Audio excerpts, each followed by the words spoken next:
Welcome, everybody. Thank you so much for joining us today. I am Karen Rosen, the employment specialist here at the Brock Center. And for those of you that aren't aware, the Brock Center is available to any Natick resident who is looking for job coaching, resume help, interview prep, job search strategy, and the like. So if you haven't reached out and you would like that type of support, please get in touch with me. We'll provide that contact information at the end. I am delighted to introduce you to Amy Canty.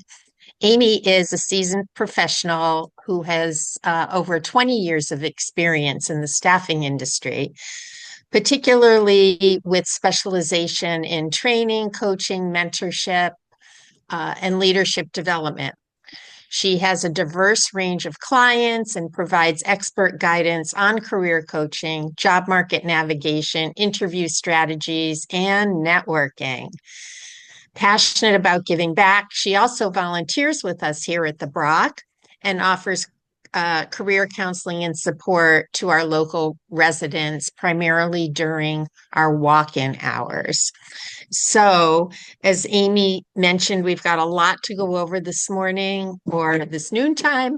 So I'll turn it over to her. Thank you. Thank you for that introduction. Welcome, everybody. A couple things. Today, we're going to be reviewing on how to avoid the resume black hole. And I'm guessing many of you are here because that resonates with a lot of you, especially in the current market right now. So welcome, everybody. This is the first part of a three-part series, and it's really designed to guide job seekers step by step through the hiring process. This series today is really how to understand what the black hole is, right? And what causes it, and kind of get a good strategy on really how to navigate it. I think the only way to truly navigate this system successfully is to really understand how it works. It's not like you send your resume in and it goes to the hiring manager and they look at it and they say, wow, this person's great. Let me give them a call and hire them. There's so much more to it. And we're going to go into a little bit deeper on what that's all about and how it works and how we can navigate it. This is, as I said, a three-part series. So series 2, we're going to get into a little bit more advanced methods in how to get around the resume filters and introduction to some maybe new AI tools. And then series 3 will be really enhancing your visibility, avoiding mistakes, and how to really stand out in this crowd of resumes and people that are applying for jobs right now. So each of these parts builds on the last, so it is certainly worth attending all three. I think the next sessions, the dates will be to be determined. Now let's go into a little bit about today's focus, right? So why does your resume just seem to disappear, right? You're sending in maybe 5, maybe 10, maybe 20, maybe hundreds of resumes right now, and you're not hearing back. So hopefully this session will really help you to understand how the applicant tracking system works and what a recruiter's role is, and provide some simple strategies for all of you to improve your odds in getting a call back. I do want to start by saying that please know that searching for a job, it's a marathon, right? It's not a sprint. So especially in today's current landscape. So please try and be patient with yourself. I know it's really hard, but it takes a lot of hard work and understanding the process. And hopefully this session will give you a little bit more insight on how the process works, so you can become a little bit more patient with yourself and not take the rejection or the silence as personally as you may. You know, people get knocked down so many times because they're applying and feel as though that nobody's paying any attention. But please know most of it is not personal. And we're going to go into what that all means going forward. Okay, so let's go into a little bit about understanding the process. So why is this new process in place? And I'm going to say new because some of the people on this call may be familiar, as I said, with the older process where you'd send your resume to a hiring manager and they'd call you. Well, this new process is much more intricate and involved. And it involves many stages, or what we want to call gatekeepers within this process, right? So why has this new process been implemented? So the first thing is high volume, right? That's one of the reasons that these processes now are in place. So the job market's so competitive right now, right? So companies need to sift through hundreds and hundreds of applications right now. One posting can have over 200 plus applicants in just days. So imagine what that does to an HR department that doesn't have processes in place to filter resumes. It would just bury them, and they wouldn't have a good way to find really great candidates for the roles. So that's one of the reasons these things are put in place. So the first thing is an ATS parsing system, which a lot of these companies have put in place. We're going to go within the next few slides and go in more detail of each of these. But right now, I just want to give you an overview of what they are. So an ATS system is known as an applicant tracking system. And it screens and it sorts resumes based on keywords and formats, even before a human sees them. So many times, if you don't hear back from a company, it probably got caught somewhere in their ATS and they decided you weren't a fit. And again, we're going to go into a little bit more detail about this in a moment. So let's say that you do get past the applicant tracking system. Well, now you have to go through a recruiter and the recruiter reviews it. So the recruiter's job is to really check if your resume is aligning with the hiring manager's specific requests. So any niche skills that they may need, years of experience, certain companies or industries that they're looking for. So I think a piece of this is to really understand that even if you are really very qualified for jobs, you can still get filtered out because of this process. And it may be because it's not aligned with what these filters are looking for. So let's do this. Let's dive a little bit deeper into each of these. So let's kind of understand, the why behind the applicant tracking system. So what is it? So an applicant tracking system is a software, and it helps employers manage job applications by scanning and sorting and filtering resumes before even a human looks at them. As I said before, they are mostly used by large corporations that hire many employees per year. But smaller companies have been known to use applicant tracking systems too, maybe at a smaller degree. But if you've been applying for jobs, probably most of them are starting out with this applicant tracking system. So why are they put in place? So they're put in place for several reasons. For efficiency, for filtering, and for compliance reasons. And it's really important, again, to understand why they're there so you can understand how to navigate each one. Let's go into efficiency a little bit. So the ATS software, it allows companies to manage and organize hundreds and even thousands of applications and streamline the process and the hiring process. Without it, HR would just be buried. Again, especially with the internet and Indeed and LinkedIn and all of these other resources that companies use to collect resumes, imagine how many they're getting. So they need to put this in place to make it a little bit easier. It also helps, of course, with filtering, right? So it's programmed, they actually can program the applicant tracking system to match specific job titles, keywords, years of experience. It needs to make sure that your resume is providing the information needed for it to get beyond the filter. It also helps with compliance. So an ATS can ensure that hiring is documented and any kind of bias is reduced. And they have to follow some, fair hiring processes, especially in large organizations, legal compliance. I think one of the key things for you to understand here is when you're applying for a job, you're not being ignored. Your resume just might be filtered by this software program and not by a person. A person may never even see it if it starts here at the ATS system. Amy, I would just, if you don't mind, I would just add to that frequently people apply uh, to their jobs and within seconds they get a rejection. Thank you so much. We've gone in another direction, or, your qualifications don't match what we need. And if that happens, then don't you think that an ATS is at work there? Absolutely.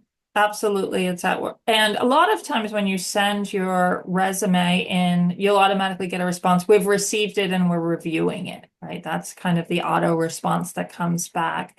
And when they say that they are reviewing it, what that really means is it's probably caught in the applicant tracking system, and the applicant tracking system is reviewing it. And then you'll get that automatic, oh, sorry, no, we're not interested due to the fact that your title doesn't match, or your keywords or your education or whatever it is, isn't matching what they're looking for. And I'm going to say this quite frequently and often through this, it's not personal. And the reason why I say this is, as I have the experience in doing one-on-one coaching quite frequently, people really get discouraged.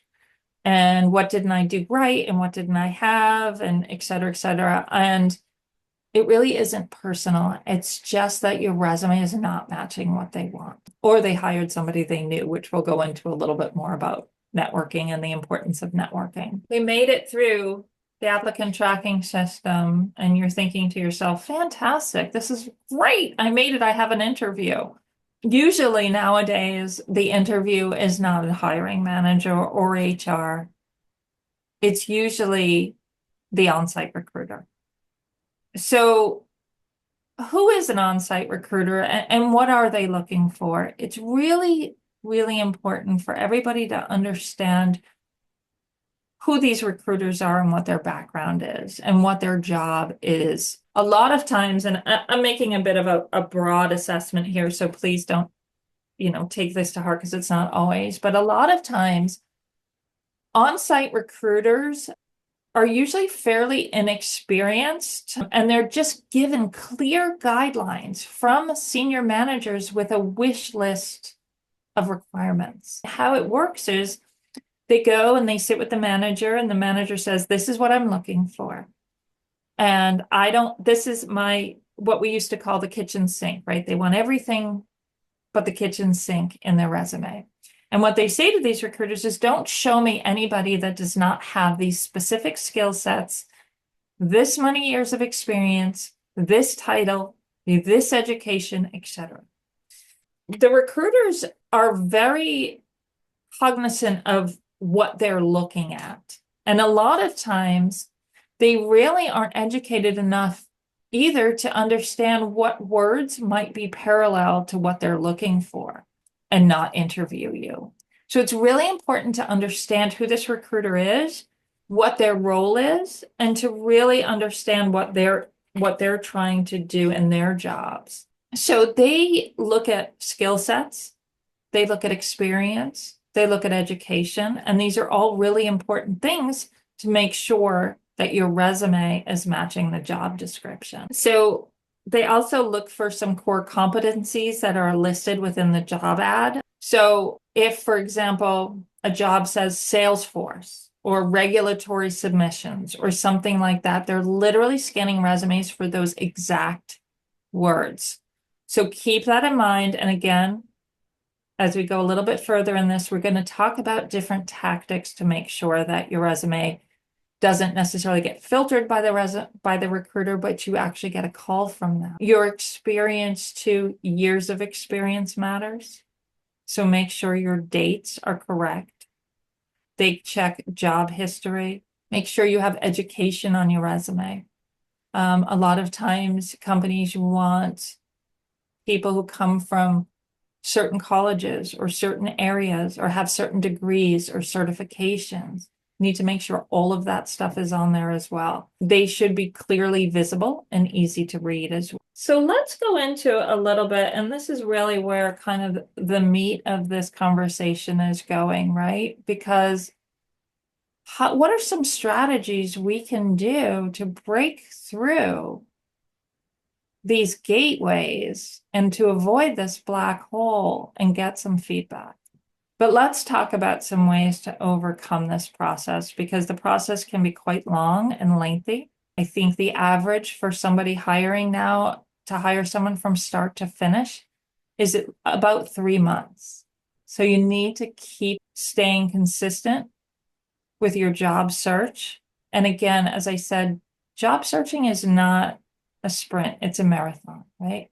It takes time. So let's talk about some of these ways to really navigate or break through the applicant tracking system or the on-site recruiter.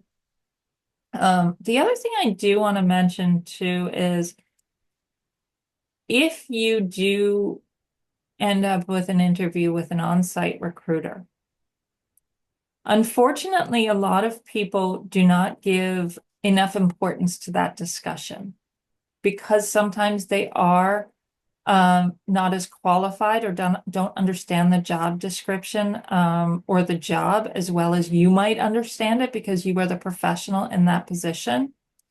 But they are the gatekeeper and they ultimately have the say on whether you move on to the next stage or not.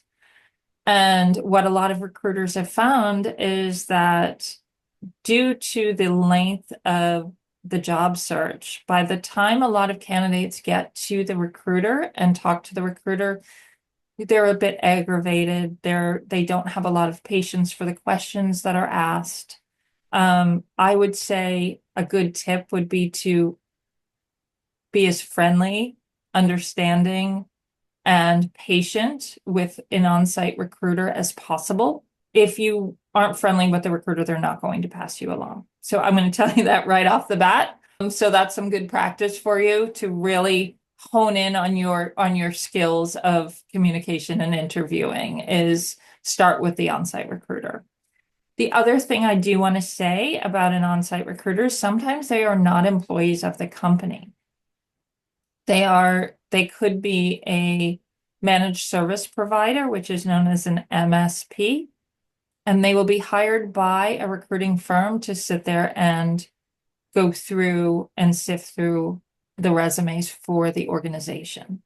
So keep that in mind too. They're not always employees of the company you're applying for. So I think this is really important to understand right now on, let's say, how are we going to overcome this black hole? How are we going to get through this? Really need to analyze job descriptions. And this may seem very overwhelming for many of you because you're thinking to yourself, I'm applying for, 10, 20 jobs a week. That may be aggressive, may not. But if you really want to overcome and get through the ATS and then get to the recruiter, you really need to parallel your resume to the job. So how do we do that, right? So we really need to analyze these job descriptions in detail. And not only analyze the job description, but know a little bit more about the company as well. So do some research on the company, on what they're looking for. Review the requirements of the job description.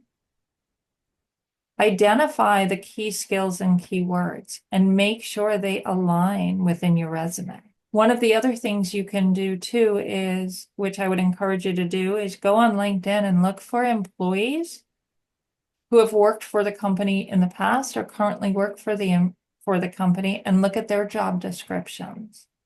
What do they have in their description on their LinkedIn profile that you have done as well, that you can parallel into your resume? Again, this is going to help you really understand the job description, what the role is, what the people who have held that role before where they come from, what their past look like, to hone in on what they're really understanding, what they're looking for. Even, you can go back to the basics and use a highlighter, digital tools to start to highlight any repeated phrases or essential keywords that you're coming through. Any certifications, responsibilities, and don't overlook the soft skills.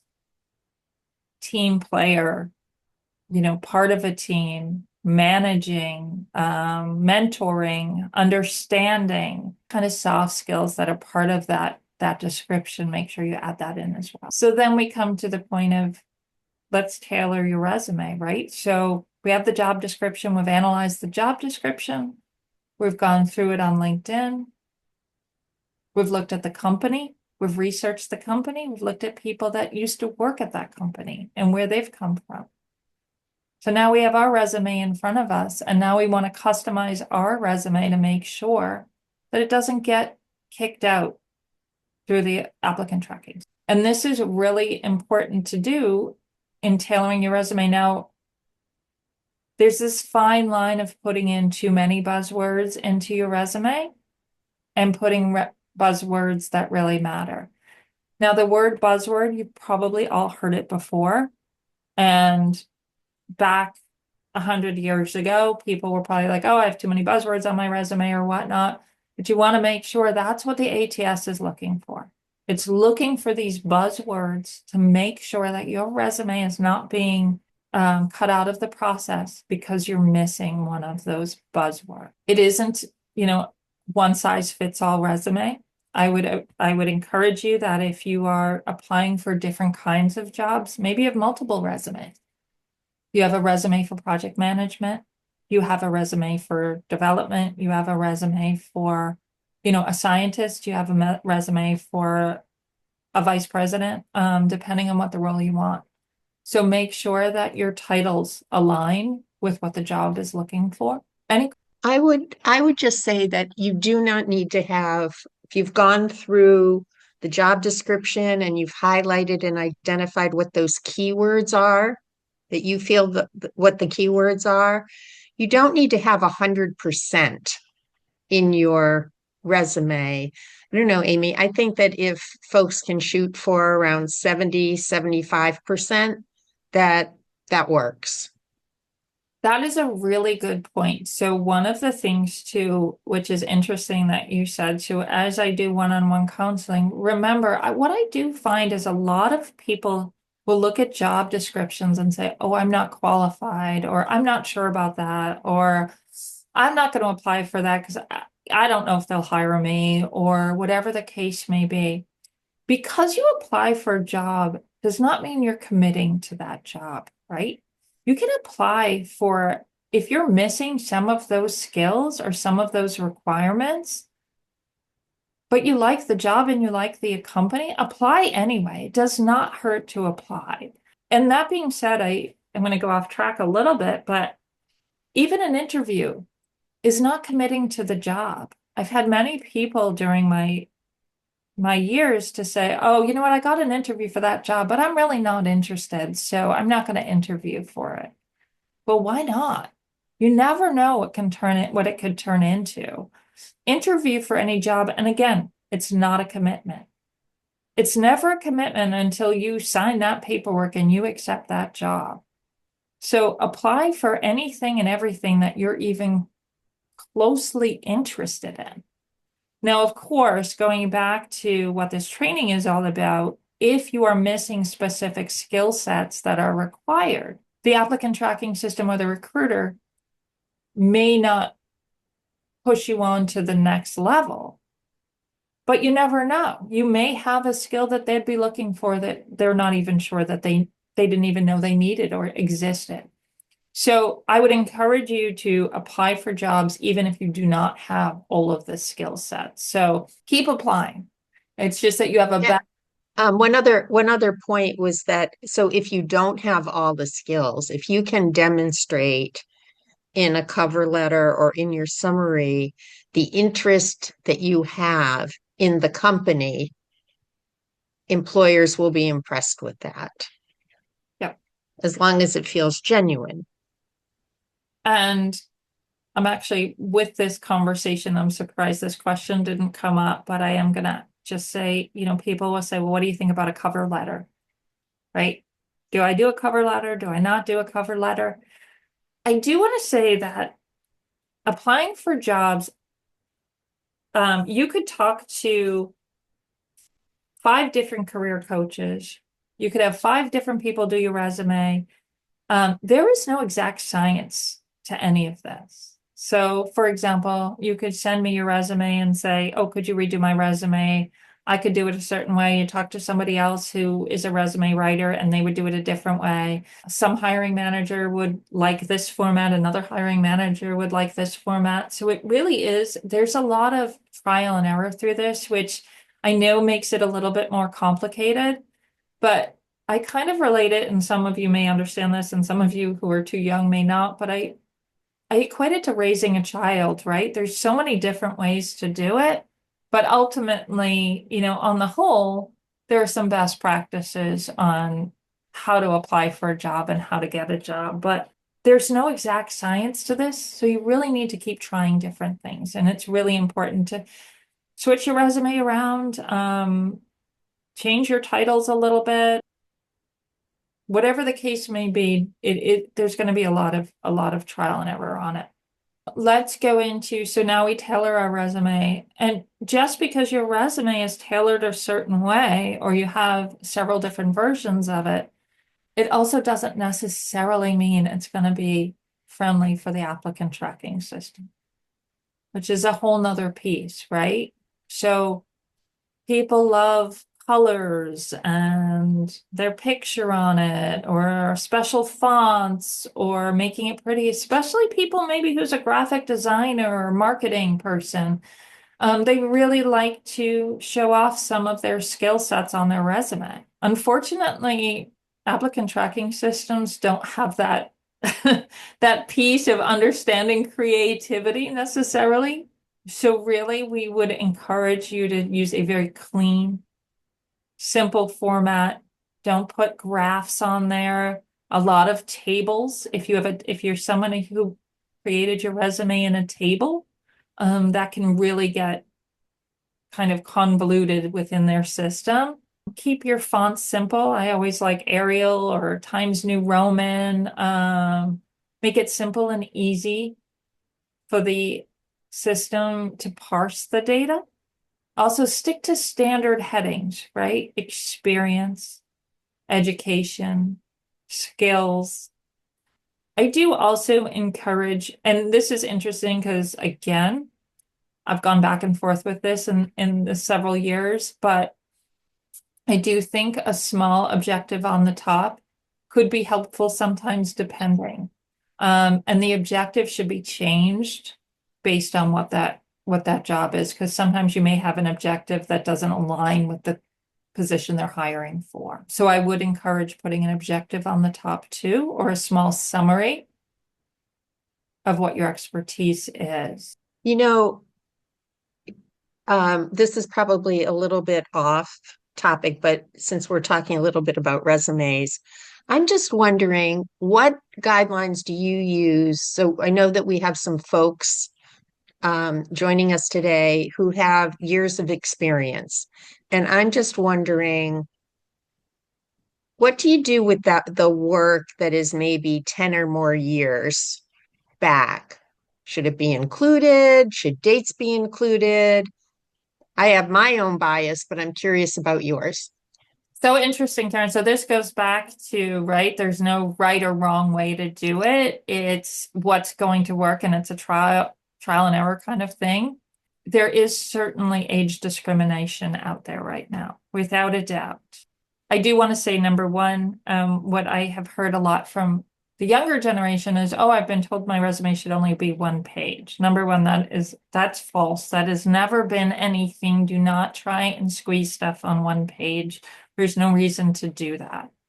But in terms of work, if you're a bit older and you have been experiencing some kind of age discrimination, or you're feeling as though your resume is not being looked at due to the fact that you started working in 70 or whatever the case may be. Anything, Karen, that is not relevant to the work that you're pursuing, I think certainly can be taken off. For example, for myself, I've taken off some past jobs because I started my career in the recruiting field, but my most recent jobs still talk about that, so there's no reason for me to keep it on. Also, if people have changed jobs, so for example, if you started out, which this isn't really going to make sense, but just as an example, if you started out as a plumber, but now you're an electrician and you only want electrical jobs or electrician jobs, don't put the plumber information on there anymore because it's really irrelevant to the job you're applying for. So I think it's important to evaluate what's important to the job that you're applying for and also understand whether it makes you look, whether you want to kind of mask, and avoid age discrimination a little bit. I also wouldn't, As best you can, as best you can. as best you can. Yeah.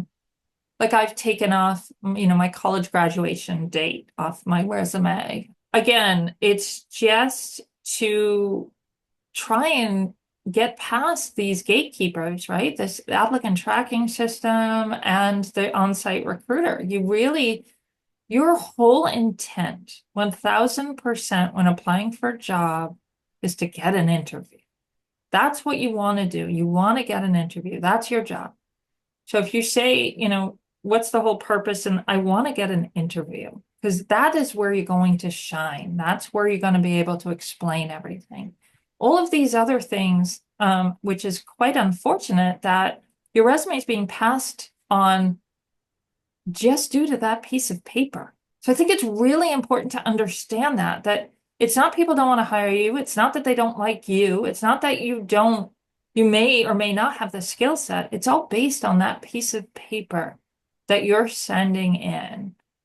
So that has to really enhance what your skill set is and what that job is going to. The more research you do, and again, I'm going to go back and reiterate this once more.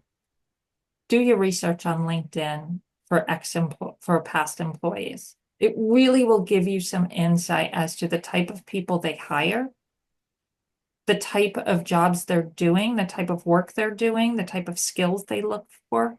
Okay, so I'm going to move on a little bit too. So let's go on to your LinkedIn profile a little bit because that's so important too. Now, depending on the job, there are some people on this call that may not have a LinkedIn profile, and that's perfectly fine. Not all companies look for LinkedIn profiles depending on the type of role that you're looking for. But if you are in the corporate business world and you're looking for a job, your LinkedIn profile is going to be crucial. I can tell you 1000% that companies that are hiring people and have on-site recruiters, once they get their resume, the first thing they look at is your LinkedIn profile. Everything, they look at how many connections you have. They look at your picture. They look at your experience. And what they really look at is to make sure that your resume parallels your LinkedIn profile and there are no discrepancies. Make sure there are not discrepancies in the dates or the titles or the companies. Recruiters call those red flags. So if I'm looking at your resume and you say you're at X company for X amount of years, and then I look at your LinkedIn profile and it shows something different, immediately I'm like, there's not some full transparency here. So make sure it's up to date and it parallels your resume. The other thing that too, I'm not sure how many of you are aware of this too, but LinkedIn, so recruiters on LinkedIn have completely different permissions. So as recruiters search on LinkedIn, and when they search on LinkedIn, they can search on keywords or whatnot. And so if they're looking for specific jobs to fill, they put in keywords to find your LinkedIn profile. So you want to make sure those keywords are also on there. There's something on LinkedIn, and I think it's called skill sets. So any skills that you may have, you'd want to click on those skill sets and make sure that they're on there. make sure you have your summary. And again, going forward, in our next session, we'll go into a little bit more of really honing in on your LinkedIn profile and making sure that it's what it should be for applying for jobs. But from a very high level view, just make sure it's parallel with your resume. Really, really important. And also make sure that you fill in that about section, about you a little bit. It makes you stand out, right? Knows a little bit more about who you are. The only thing too I do also want to mention is that there is a button on LinkedIn that says, you're open to work. There's two different ways you can do it. One way you can do it, it says that only recruiters can see it. And other ways you can have it right on your picture and your profile that says open to work. Again, this is one of those things that you talk to 100 recruiters and they're going to give you all different answers to this, but definitely if you're looking for work, put open to work on so the recruiters can see it, because they have a filter on their side that they'll search for people who are currently open for work. There are people that say that there may be a negative connotation saying that you're open to work on your LinkedIn profile picture. Nowadays, that is not a negative. Put it on there if you're comfortable. You don't have to, but again, it can just enhance a little bit that you're looking and people know you're looking. And just actually one more thing. If you're currently working and you're just checking out what might be available, you're starting to think about new work, I would not put open to work for everybody to see, but certainly make it available for recruiters to see. I appreciate it. Thank you. Yes. You don't want your current company to know you're looking for work. And even that can be even dicey if you are currently working at all, even if you have recruiters doing, because a lot of companies have internal recruiters that will see that as well. So I would, Good point. Yeah. I would only do that if either your company knows you're looking for a new job or you are actually out of work looking for a new job. So, all right. So let's talk a little bit. So my favorite topic and everybody usually else's least favorite topic is networking. You're going to hate this statistic. And I know if you've been looking for a job, you've probably heard it 100,000 times before. 80 to 90% of jobs are filled through referrals. Good or bad, that's the facts. The job market right now is saturated with people looking for jobs.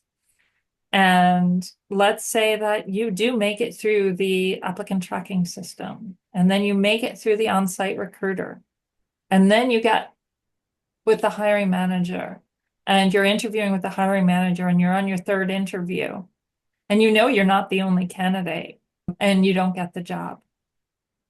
I can guarantee you that probably 80% of those times it's because so-and-so sister's brother's neighbor's son got the job, or so-and-so's boyfriend's mother got the job. Referrals are so important in networking. So here's the caveat to it. A lot of people who are looking for jobs, and please don't take this the wrong way, or they feel embarrassed or ashamed that they've been out of work for some time. And that works against them sometimes in the networking arena. Tell everybody that you run into that you're looking for a job. If you're in a running club, if you go to a cooking class, your neighbors, your kids' parents, any event you go to, oh, what do you do? Oh, I'm currently in the job market. I'm telling you, the next question will be, oh, what do you do? Oh, I know somebody that does this. Oh, I've applied here or whatnot. Networking is so important in your job search, and it also is one of the hardest, most uncomfortable things to do. I'm not going to go with this session into strategies necessarily on how to network. That would be a future session, but it is really, really important to do. Usually any kind of even a warm referral will bypass an applicant tracking system. So at least you'll get through that one gate if you can get a referral from somebody to at least go right to the on-site recruiter or the hiring manager.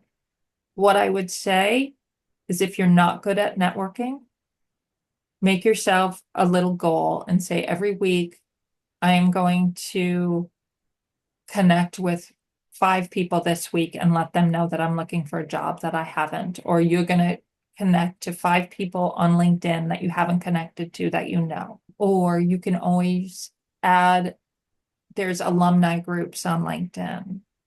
Add to your alumni groups, add to peer groups, go to networking events, call your alumni school and see what they have. You can search in LinkedIn on people who graduated certain colleges or universities that you attended. Maybe you know some of those people. Maybe some of them work at companies that you want to go to. So it's so important to really hone in on the networking piece. I can't say it enough, but it is really hard to do. So I'm going to 1000 completely validate that it's hard. It's not easy for people. But once you start doing it, you will get more comfortable with it. One of the things too that's going on right now, which I think is difficult to navigate, and to be quite honest with you, I don't have any true insight how to avoid it, but there are also a lot of ghost jobs on the internet. So many of the applications that you're sending in could be fake jobs. So 1 out of 5 jobs right now are considered ghost jobs. So I guess why I'm mentioning that is if you're not hearing back from quite a few companies, the jobs may not be real. And they may just be filtering resumes and collecting resumes for a number of reasons. Some of them could be legitimate for future hiring. Some of them could just be scammers. And it's really unfortunate, but there are a lot of scammers out there right now. And if you apply for a job and you get a response that you feel uncomfortable with that response, go with your gut. Because a lot of times they may not be on the up and up, and they may be looking for your personal information or money, gift cards. There are so many scams out there right now, and they can be very creative. It can look very legitimate. So be aware that that is also part of it. Well, for anyone interested in continuing this conversation or help reviewing your resume and talking about strategies, please come see us.